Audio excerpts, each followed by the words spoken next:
আসসালামু আলাইকুম বন্ধুরা, আজকে আমি গরুর মাংসের বিরিয়ানি রান্না করব। এজন্য প্রথমে বাটিতে গরুর মাংস নিয়ে এতে পেঁয়াজ বাটা, বাদাম ও পোস্তদানা বাটা, আদা রসুন বাটা, লবণ, মরিচ গুঁড়া, ধনিয়া ও জিরা গুঁড়া এবং বিরিয়ানি মশলা, গোটা গরম মশলা, ফেটানো টক দই ও তেল দিয়ে ম্যারিনেট করে কিছুক্ষণ রেখে দিব।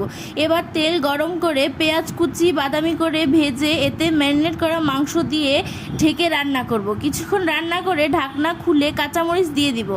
মাংস হয়ে আসলে নামিয়ে একটু গরম পানি করে নিব। এবার অন্য হাঁড়িতে তেল ও ঘি গরম করে গরম মশলা ও পেঁয়াজ বাদামি করে ভেজে ধুয়ে রাখা চাল দিয়ে দিব। চাল একটু ভেজে ফুটন্ত গরম পানি, লবণ ও দুধ দিয়ে দিব এবং রান্না করা মাংস দিয়ে একটু নেড়ে ঢেকে রাখতে হবে। এবার ঢাকনা খুলে কিশমিশ ও আলু বুখারা দিয়ে দমে বসিয়ে রাখতে হবে।